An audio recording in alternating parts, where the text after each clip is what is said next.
Pourquoi t'as froid? Ah, il fait froid, hein. Je reconnais. Coucou les amis. Coucou les amis, vlog 279. Ouais. Qu'est-ce qu'on dit? Générique. Générique.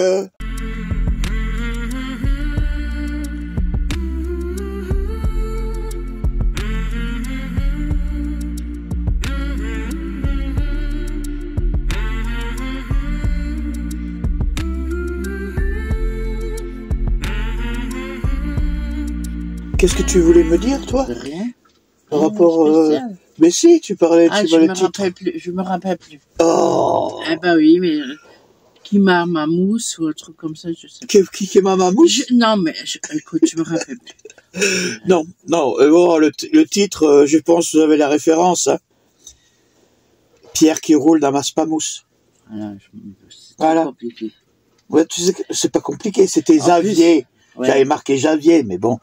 En plus, il me demande des trucs comme ça quand je viens de me réveiller un quart d'heure. Vous voyez. Un quart d'heure, ça fait pas un quart d'heure que t'es réveillé. Une demi-heure. Ah, franchement, hein. Ah, c'est bon. Ça fait, attends, quelle heure il est? Ah ouais, non, ça fait 1h15. Mais même. Hein? Mais même. Tu vois, hein? Bon, allez hop, on va vous laisser regarder le reportage, hein.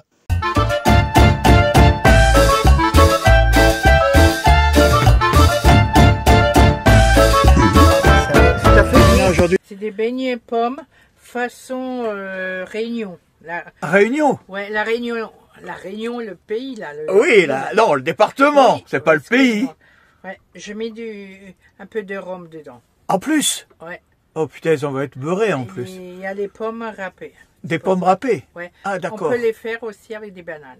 T'en as fait plein? Bon, t'en as oui. encore fait ça? Et t'en as encore fait là?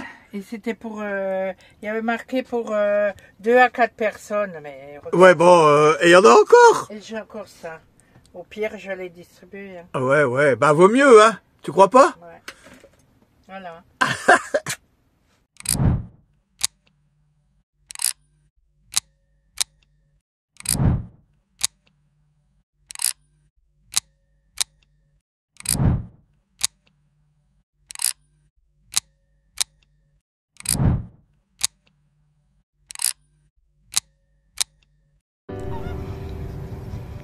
Ça, c'est la fameuse berge. Ah, le petit canard. Voilà. Et toujours les flamants roses. Voilà.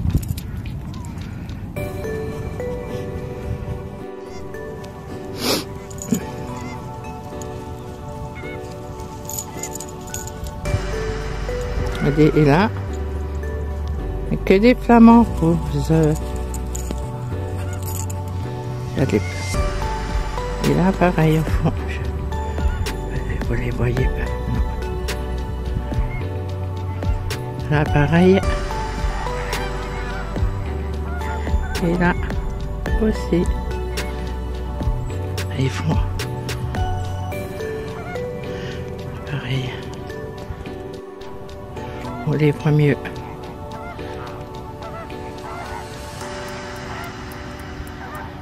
C'est quand même impressionnant le bruit qu'ils font.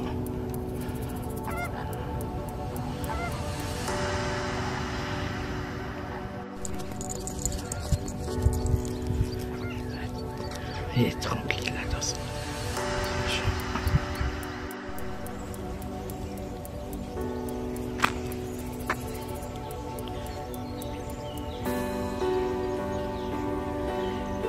Et là dedans, il y a plein de grenouilles. Et vous entendez les petits oiseaux? Trop jolis. Ça fait du bien. Et Wally, il se trouve. Ah ben, Wally. Ouais, ces journées mange de l'herbe.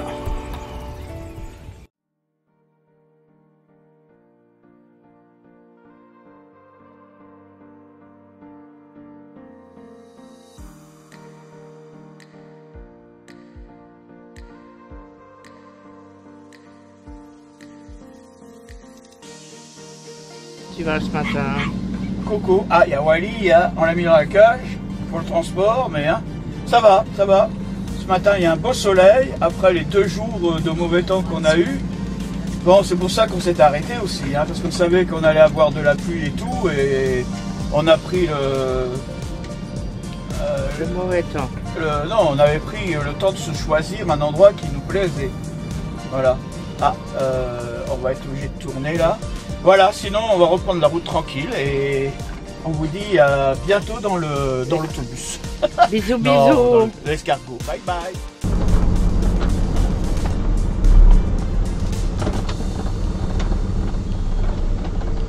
Ah, on sort. Non, on était en décembre en bas chez Monsieur. Bah oui, tu me forces la main, alors c'est normal, hein. On a fêté Noël. Avec. Non, Nouvel An. Nouvel An, chérie. Noël, on était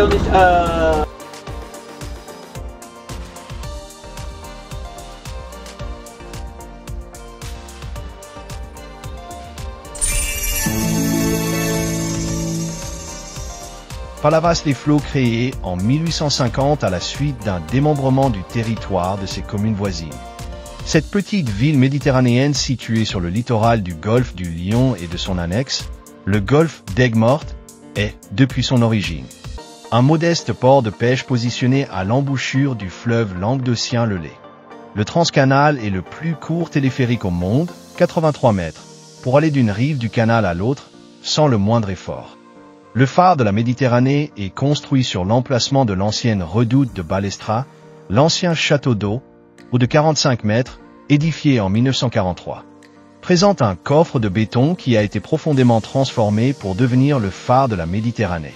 Avec au sommet un restaurant panoramique tournant offrant aux convives une vue à 360 degrés.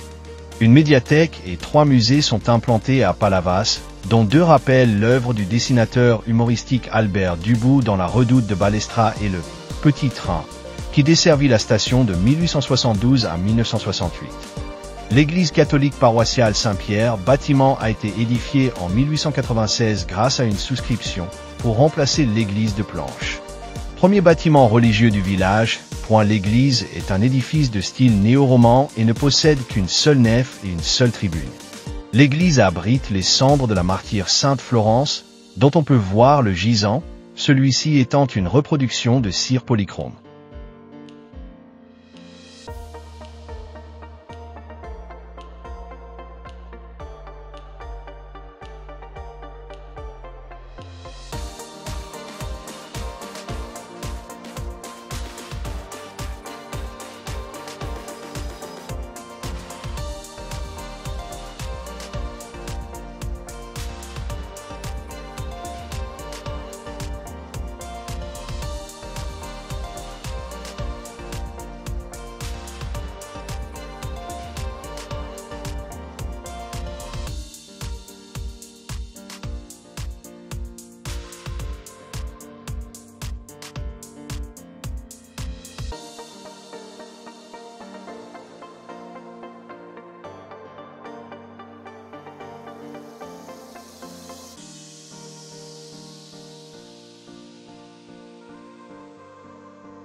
Marcillargues en occitan, est exposée à un climat méditerranéen, elle est drainée par le Vidourle.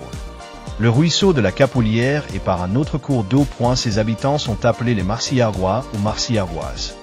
La vigne cultivée est présente sur ce terroir depuis 5000 ans d'après les diagrammes polyniques avec une notable augmentation à l'an 300 avant notre ère. À l'origine, le village était probablement un village de pêcheurs composé de cabanes situées à proximité du Vidourle. Il existe d'ailleurs une rue des pêcheurs. Niveau patrimoine Marcillargues possède le château de Marcillargues. L'édifice est fondé en 1305 par Guillaume de Nogaret, qui possédait plusieurs seigneuries. Il fut inauguré en 1806 alors qu'il n'avait pas encore de plafond. Les travaux avancèrent lentement et ce n'est qu'en 1818 que commence la construction du plafond et des tribunes. Si le clocher fut terminé en 1823, le petit temple, dit aussi église libre, branche du protestantisme, fin 19e, sorte de chapelle de style néo-gothique. Le bâtiment fut vendu dans les années 1990 et les arènes de Marcillargues construites en 1960 sont inscrites sur la liste des monuments historiques protégés depuis le 22 février 1993.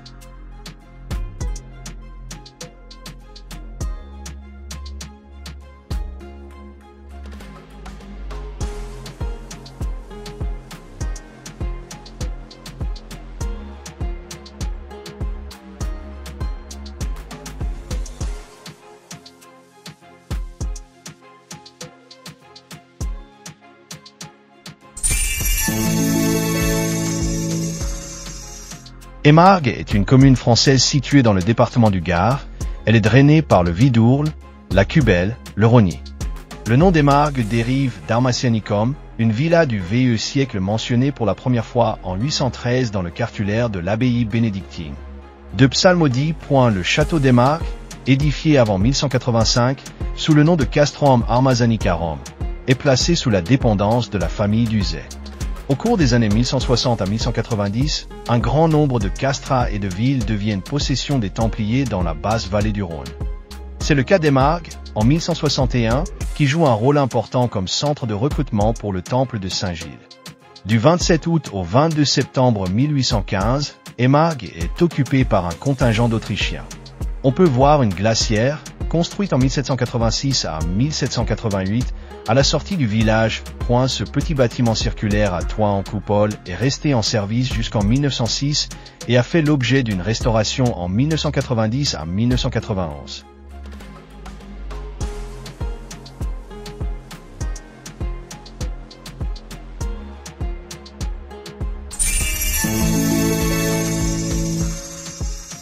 Vauvert est attesté sous la forme Valli Viridi en 1308, la Vallée verte.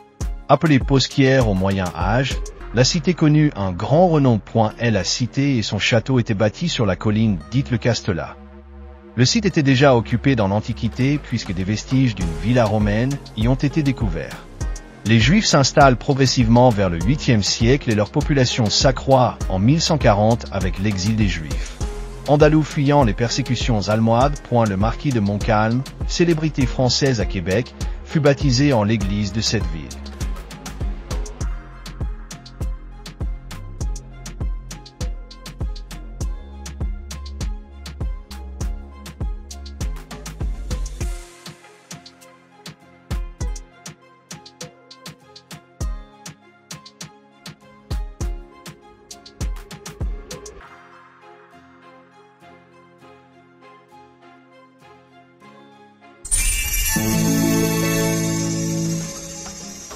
Quessargues est une commune rurale qui compte 4077 habitants en 2022, après avoir connu une forte hausse de la population depuis 1962.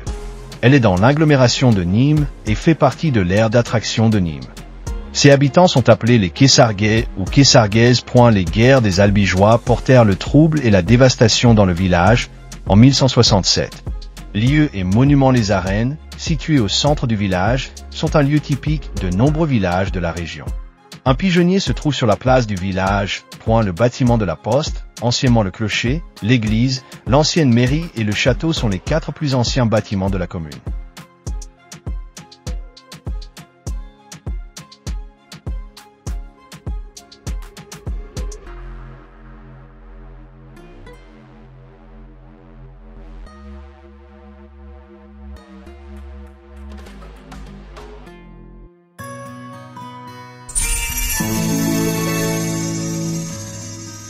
Saint-Gervasy est une commune drainée par le Vieux Vistre, le Canabou et par 2 autres cours d'eau. Incluse dans les gorges du Gardon. Une petite agglomération existait en ce lieu dès le VIe siècle. Le premier document officiel mentionnant le village est le cartulaire de Notre-Dame de Nîmes, qui le nomme Villa Sancti Gervasi en 1156. Au cours des guerres de religion, le village fut souvent attaqué par les protestants qui s'en rendirent maîtres. Les catholiques le reprirent peu de temps après et tour à tour, il passa aux mains des uns et des autres. À partir de 1622 et jusqu'à la Révolution, Saint-Gervasy vécut dans le calme et la tranquillité. Au cours de la Révolution française, la commune porte provisoirement le nom de Bellevistre.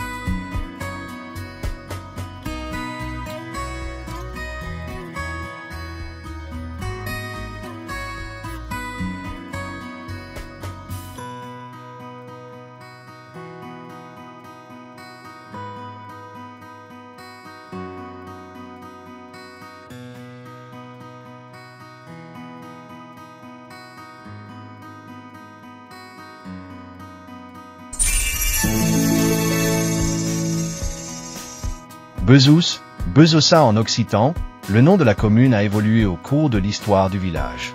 Biduxia en 1146 puis Bezossia en 1384 est une paroisse du doyenné de Marguerite. Pendant les guerres religieuses du XVIe siècle, Bezous fut pris et repris par les deux parties.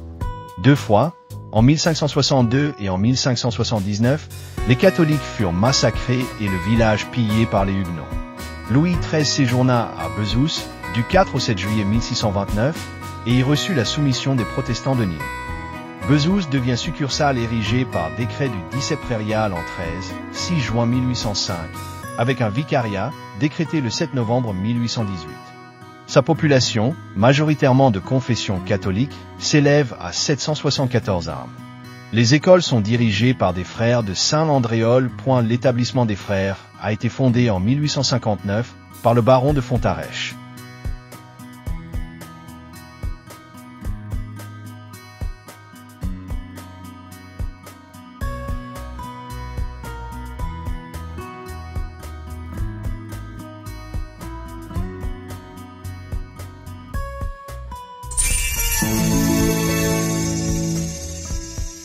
Saint-Bonnet-du-Gard. Le nom de la localité est attesté sous les formes Sanctus Bonitus en 994, Saint-Bonnet en 1801 et Saint-Bonnet-du-Gard depuis 1962.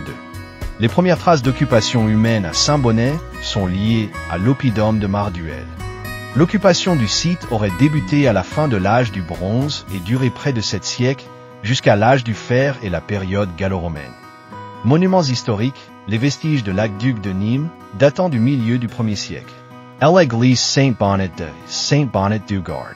Église romane fortifiée du XIe siècle située au sommet du village. L'oppidum de Marduel, comprenant de nombreux habitats perchés sur une colline dominant le Gardon. La fontaine lavoir impériale à 3 bassins reliés par des canaux inaugurés en 1809. Couverture du lavoir édifiée en 1861. Le beffroi, réglé par satellite, surmonté d'un campanile contenant une cloche de 409 kg, datant de 1846. Le porche médiéval, vestige de l'ancien rempart. Une capitelle, cabane traditionnelle de pierre sèche, à côté de la mairie. Plusieurs croix à l'ancien moulin avant le monument aux morts situé dans le cimetière.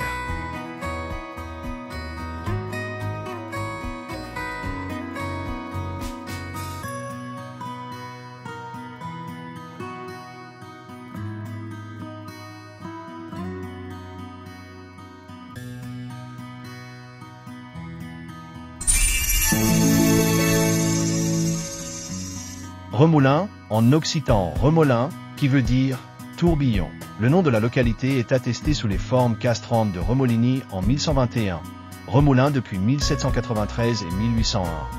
La grotte du Pont du Gard, dite Balme Salpêtrière, grotte de la Salpêtrière, fut habitée par des tribus contemporaines de l'âge du règne. La Bombe Sartanette et le plateau de Mardiol sont habités par des tribus dès l'âge de la pierre polie. VE siècle avenue J. C. Les Romains s'établissent à Lafou ou Sainte-Colombe et construisent le pont romain.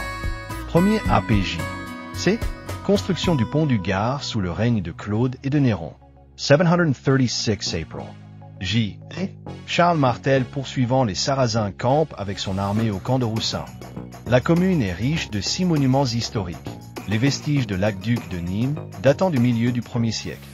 L'aqueduc gallo-romain, au lieu-dit les Bois, les culées de l'arche de la combe Joseph et l'arche de la combe Roussière font l'objet d'une inscription au titre des monuments historiques depuis le 17 mai 1979.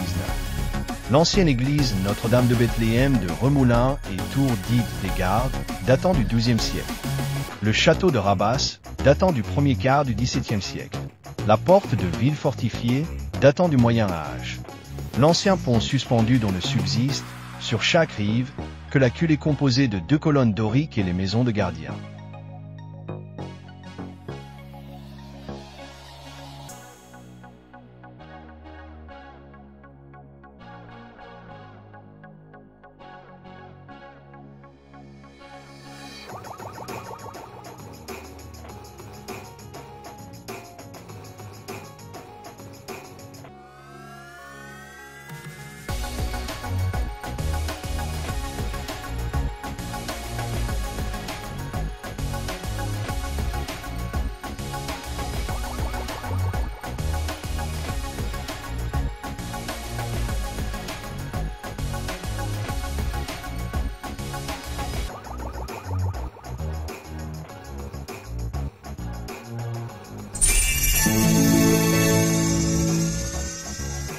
Valiguières est une commune rurale qui compte 652 habitants, point village du XIIe siècle.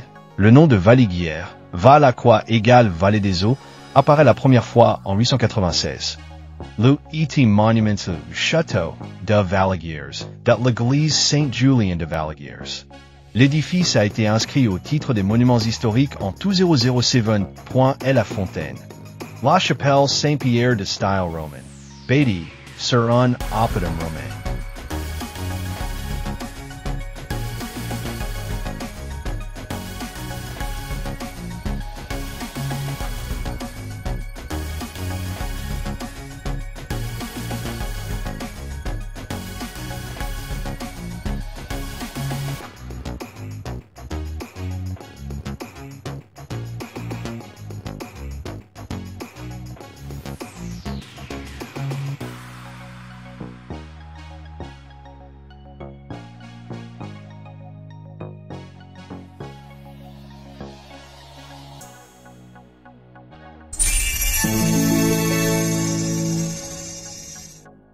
Pouzilac est une commune rurale qui compte 750 habitants et ses habitants sont appelés les Pouzilacois ou Pouzilacoises.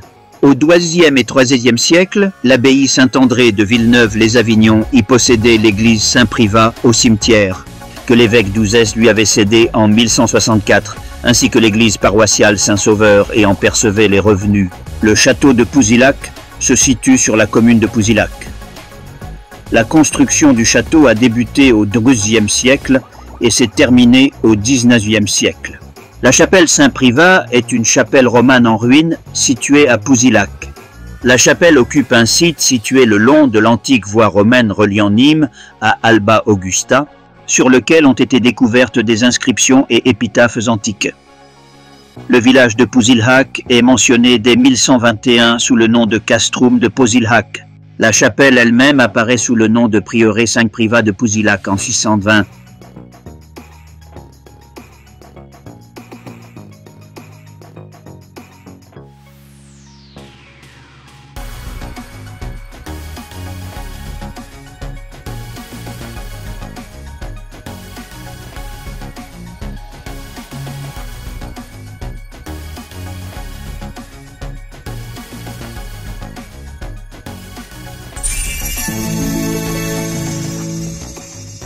Bagnols-sur-Cèze est une commune urbaine qui compte 18 124 habitants. La toponyme Bagnols vient du latin balnéar qui signifie se baigner. Ce serait plus précisément le dérivé de diminutif du mot balnum qui désigne d'après Pierre Thiénard une station thermale en voie d'abandon. Dans le cas de Bagnols-sur-Cèze, deux hypothèses sont avancées sur l'origine du nom de la ville. La première, la plus répandue, explique le nom de la ville par la présence de sources thermales sur le flanc et de la colline de l'Ancise. Bagnols viendrait du latin « petit bain ».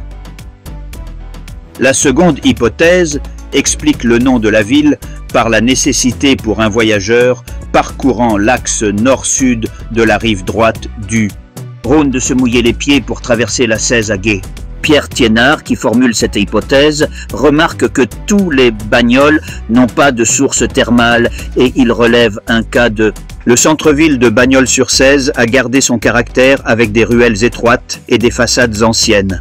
Au centre de la vieille ville se trouve une belle place à arcades, couvert, la place Mallette, anciennement place du marché. Plantée sur la place, une croix de mission du XVIIIe siècle. Plusieurs beaux hôtels particuliers donnent sur cette place. L'hôtel de Luynes, l'hôtel Madier, hôtel de ville. À proximité se dresse la tour de l'horloge, un temps siège du consulat, vestige de l'époque médiévale. L'église Saint-Jean-Baptiste est de style roman. Ses parties les plus anciennes remonteraient au XIe siècle. La flèche du clocher date du début du XVIIe siècle. De style gothique, elle culmine à 43 mètres.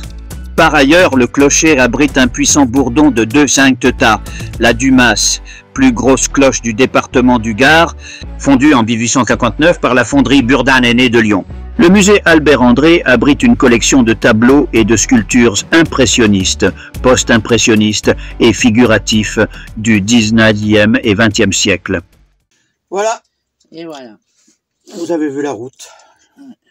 Bon, je sais pas, je veux pas trop rester trop longtemps sur les discussions, mais c'est vrai que je me suis aperçu d'une chose, c'est que quand on refait la route dans le sens inverse que quand on est passé, on voit des choses, surtout moi qui roule. Quand je suis par devant, je vois les endroits d'une certaine manière.